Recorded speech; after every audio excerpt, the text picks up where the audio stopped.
नमस्कार दोस्तों, आज फिर आपका स्वागत है इस मंच के ऊपर। तो आज की जो हमारी वीडियो है वो है master admission in finish universities. Finland की यूनिवर्सिटीज़ में मास्टर में एडमिशन, ये कुछ मैं मास्टर के प्रोग्राम्स आपको बताऊंगा।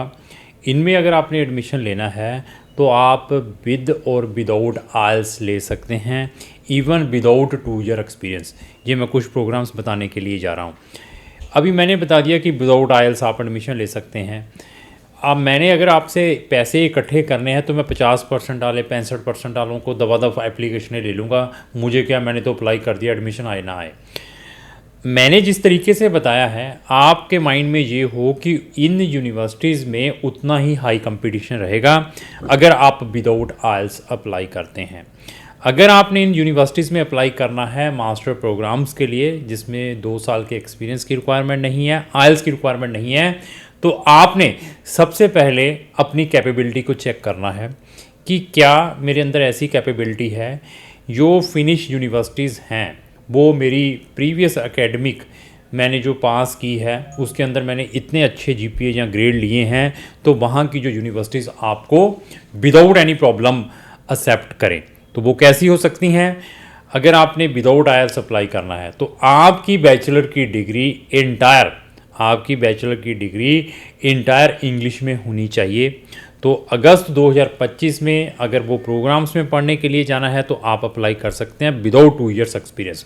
तो पहला ऑप्शन बता दिया कि आपने अपनी बैचलर डिग्री विदाउट आइल्स की है, 4 साल की है या 3 साल की है, इंग्लिश में है, तो यू कैन अप्लाई इट।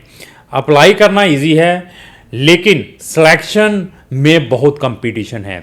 जितने भी ये मैं प्रोग्राम्स बताऊंगा इनकी 30 से 40 सीट्स हैं, 30 से लेकर 40 सीट्स हैं वहाँ पर एडमिशन्स के लिए। पहले मैं प्रोग्राम्स के बारे में बता दूं, आपको इंजीनियरिंग में एडमिशन मिलने के यहाँ पर चांसेस हैं। इंजीनियरिंग वहाँ पर इंडस्ट्रियल इंजीनियरिंग भी है, इलेक्ट्रिकल इंजीनियरिंग भी है और इंजीनियरिंग इंफॉर्मेशन टेक्नोलॉजी में भी मिल सकता है।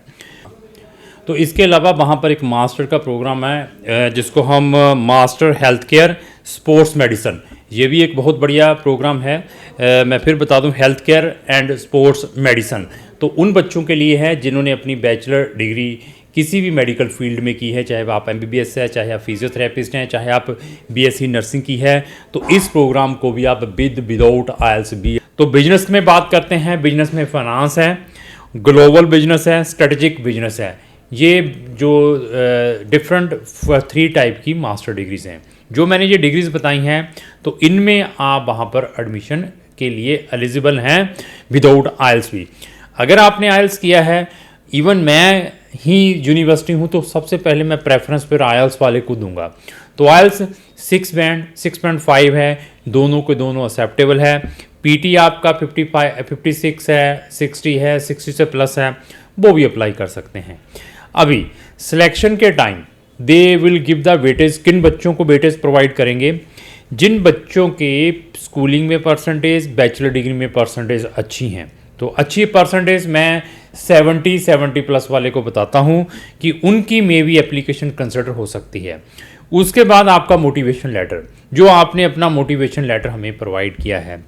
और इसके अलावा क्या है, जब हम अपनी एप्लीकेशन भरते हैं उसके अंदर कुछ प्री टास्क होते हैं। प्री टास्क में कुछ क्वेश्चन उन्होंने पूछे हैं, उन क्वेश्चन का आप जितना लुक्रेटिव आंसर देंगे तो उसके ऊपर डिपेंड है सिलेक्शन की। और इवन सिलेक्शन के टाइम जो सिलेक्शन कमेटी है वो इन चीज़ों को भी माइंड में रखती हैं कि जो बच्चा इस प्रोग्राम को अप्लाई कर रहा है, क्या उसको इस प्रोग्राम से रिलेटेड प्रीवियस कोई एक्सपीरियंस है या नहीं है। एक्सपीरियंस की रिक्वायरमेंट नहीं है, जिन बच्चों का एक्सपीरियंस होगा तो नेचुरली उनको प्रेफरेंस मिलेगी। तो अगर आपकी डेस्टिनेशन फिनलैंड में मास्टर करने की है तो इन प्रोग्राम्स को अप्लाई करना है, अगस्त 2025 में पढ़ने के लिए जाना है, तो क्राउन इमिग्रेशन से आप इमीडिएटली कॉन्टैक्ट कर सकते हैं। तो अभी प्रोग्राम्स बता दिए। फीसिस, इस प्रोग्राम की जो फीस है 1 ईयर की अप्रॉक्स 14,000 यूरो की है, 14,000 यूरो। बट वहाँ की यूनिवर्सिटी 4 टाइप के स्कॉलरशिप भी प्रोवाइड करती है। तो 4 टाइप्स के स्कॉलरशिप भी प्रोवाइड करती हैं इंटरनेशनल स्टूडेंट्स को, वो कौन कौन से स्कॉलरशिप है उनके बारे में भी हम इस वीडियो के अंदर डिस्कस करेंगे। तो पहला जो स्कॉलरशिप है जिसको हम अर्ली बर्ड डिस्काउंट कहते हैं, जो आपको अप टू 6,000 यूरो तक का मिल सकता है। तो आपको अर्ली बर्ड डिस्काउंट, अगर आपने अपनी एप्लीकेशन एक्सेप्ट कर ली है, अपनी जो साल की फ़ीस है विद इन 7 डेज या 10 डेज़ के अंदर ट्रांसफ़र करते हैं, तो आपको अप टू 6,000 यूरो का स्कॉलरशिप मिल सकता है। मीन्स 14,000 की बजाय आपको 8,000 यूरो ही वहाँ पर ट्रांसफ़र करना पड़ेगा। तो सेकंड स्कॉलरशिप है international excellency scholarship. International excellency scholarship means अगर आपकी प्रीवियस ग्रेड जो आपके बैचलर में है 80 या 80 से प्लस है, 80 या 80 से प्लस हैं, तो आपको एक्सीलेंसी इंटरनेशनल एक्सीलेंसी स्कॉलरशिप भी 4,000 यूरो तक का मिल सकता है। तो इसको भी आप ले सकते हैं। अनदर स्कॉलरशिप कौन सा है जो आपको सेकंड ईयर में मिल सकता है, वो है performance achieving the specific credit. तो achieving the specific credit means अगर आप अपने कंप्लीट ईयर में 60 क्रेडिट कंप्लीट कर लेते हैं पूरे साल में, किसी में फेल नहीं होते हैं, तो आपको अचीविंग ये वाला स्कॉलरशिप, एकेडमिक अचीविंग स्कॉलरशिप भी मिल सकता है। क्योंकि बहुत सारे बच्चे जो एक साल के अंदर 60 क्रेडिट होते हैं, जब वहाँ बच्चा जाकर पढ़ता है, कुछ बच्चे 60 क्रेडिट एक साल में नहीं कंप्लीट कर पाते, को 40, को 45, को 55, को 58। अगर आप 60 क्रेडिट सक्सेसफुली साल में कंप्लीट करते हैं तो उसके ऊपर भी स्कॉलरशिप है। तो फोर्थ स्कॉलरशिप वहाँ की गवर्नमेंट क्या देती है, finish language scholarship. Finish language scholarship, अगर आपके पास finish language A1, A2, B1, V2 level तक का है, अगर A1 तक का है कुछ स्पेसिफिक मिल सकता है, V2 लेवल तक का है तो कुछ स्पेसिफिक स्कॉलरशिप मिल सकता है। तो इस टाइप के 4 स्कॉलरशिप भी आप इस मास्टर डिग्री में फिनलैंड में ले सकते हैं। तो फिर मैं बता दूं कि फिनलैंड में क्राउन इमिग्रेशन को बहुत अच्छा एक्सपीरियंस है। नंबर ऑफ स्टूडेंट्स को वहां पर पढ़ने के लिए भेजते हैं।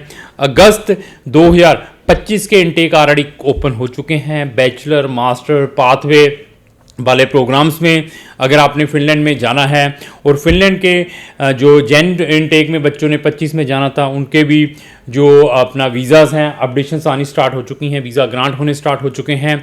और इवन अभी तक अगर आपने फिनलैंड का एडमिशन नहीं अप्लाई किया, जहां आपका एडमिशन नहीं आया था किसी अनदर कंसल्टेंट के थ्रू, जहाँ अपने लेवल पर अप्लाई किया था या हमारी एजेंसीज के थ्रू भी अप्लाई किया था, तो आप हमें इमीडिएटली कॉन्टैक्ट करें। क्योंकि अभी फिनलैंड गवर्नमेंट ने और भी बहुत सारे लुक्रेटिव प्रोग्राम स्टार्ट कर दिए हैं जिसमें आपको इजीली एडमिशन मिल सकता है अगर आप उनकी वो रिक्वायरमेंट को फुलफिल करते हैं। तो फिनलैंड में जाने से पहले जिस भी कंसल्टेंट को अपना आप ये केस दे रहे हैं उसका नॉलेज जरूर चेक करें। बैचलर में एडमिशन्स के there is a number of way, certificate based admissions जिसमें आपकी कोई इंटरव्यू, कोई एंट्रेंस एग्ज़ाम नहीं है, तो पाथवे के थ्रू एडमिशन्स बैचलर में, उसमें भी आप एडमिशन्स ले सकते हैं। जो उनका इंटरनेशनल जॉइंट एंट्रेंस एग्ज़ाम होता है उसके के ऊपर भी आप वहाँ पर एडमिशन ले सकते हैं। सैट टेस्ट के ऊपर, अगर आपने सैट किया है, SAT सैट किया है, उस बेस के ऊपर भी आपको फिनलैंड में एडमिशन मिल सकता है। टेलर मेड प्रोग्राम्स जो मैं कहता हूँ अवॉइड करें, तो उस बेस के ऊपर भी आपको वहाँ पर बैचलर में एडमिशन मिल सकता है। तो फिनलैंड में जाने के लिए there is a number of way for international students, but अगर आपके अंदर पेशेंस हैं तो फिनलैंड गवर्नमेंट की जो न्यू अपडेशंस ये है कि फिनलैंड गवर्नमेंट की प्रपोजल है कि वो अभी अपनी एप्लीकेशन फ़ीसें इंट्रोड्यूस करने के लिए जा रही हैं। चाहे आपने सेपरेट एप्लीकेशन में डालना है, चाहे आपने अपना जॉइंट एप्लीकेशन में डालना है। इसकी जो न्यूज़ है उनकी वेबसाइट पर ऑलरेडी पब्लिश हो चुकी है। वो कब इनको इंट्रोड्यूस करते हैं उसके बारे में भी हम अपनी कमिंग वीडियोज़ में बताएंगे।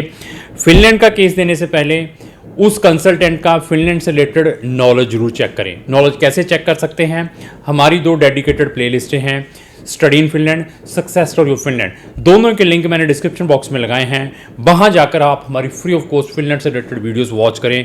देयर आफ्टर आप चेक करें कि हमें या जिस कंसल्टेंट को आप अपना केस दे रहे हैं उनको क्या नॉलेज है। फिनलैंड में उन एजेंट से बचें जो आपको हैप्पीएस्ट कंट्री बताकर टेलर मेड जैसे प्रोग्राम्स में, वहाँ पर PG डिप्लोमा जैसे प्रोग्राम्स में भेज रहे हैं, वोकेशनल पेड जैसे प्रोग्राम्स में भेज रहे हैं, उनमें जाने का फ़ायदा नहीं है। फिनलैंड में अगर आपने जाना है तो मिनिमम से मिनिमम ट्यूशन फीस देकर वहाँ जाने की कोशिश करें, जो उनका प्रोविज़न है 1 सेमेस्टर का। ताकि आप अपने लाखों रुपए और इंपॉर्टेंट टाइम बचा सकते हैं। फिनलैंड एक ऐसी कंट्री है जहां पर आप अपनी स्पाउस और डिपेंडेंट बच्चों के साथ जा सकते हैं। तो लास्ट में मेरी यही रिक्वेस्ट है, अगर आपको जो मेरी वीडियो अच्छी लगी उसको लाइक एंड शेयर करना ना भूलें। Thank you.